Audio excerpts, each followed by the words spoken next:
ہمارے معاشرے میں کچھ لوگوں کی روش یہ ہوتی ہے، کچھ لوگوں کا یہ طریقہ ہوتا ہے، یہ ان کا بزنس ہوتا ہے کہ وہ میاں اور بیوی کے تعلقات کو خراب کرتے ہیں، ان کے درمیان نفرتیں پیدا کرتے ہیں، ان کو ایک دوسروں کے خلاف اکساتے ہیں، ایک دوسروں کے خلاف ان کی دلوں میں آگ پیدا کرتے ہیں، بھڑکاتے ہیں۔ پھر کیا ہوتا ہے؟ وہ ایک دوسرے کو شوہر بیوی دیکھنا تک پسند نہیں کرتے۔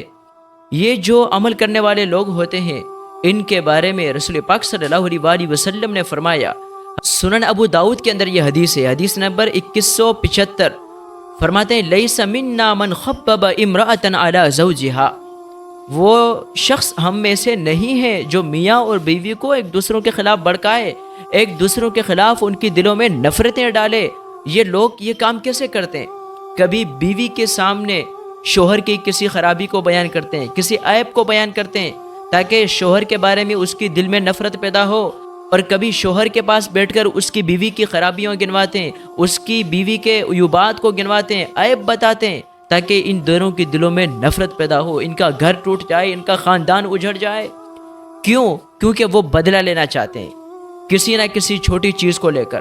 تو یہ جو دھندا کرنے والے لوگ ہوتے ہیں، کبھی کیا کرتے ہیں؟ ان کے درمیان جادو ٹونا کروا دیتے ہیں، نفرتیں پیدا ہو جاتی ہیں، ایک دوسرے کو وہ دیکھنا تک پسند نہیں کرتے۔ ایسے کچھ لوگ ہوتے ہیں، ہر خاندان میں تقریباً ایک دو ہوتے ہیں۔ تو ایسے لوگوں کو یہ حدیث پاک یاد رکھنی چاہیے کہ رسول اللہ فرما رہے ہیں کہ جو میاں اور بیوی کو ایک دوسروں کے خلاف بڑکائے وہ ہم میں سے نہیں ہے۔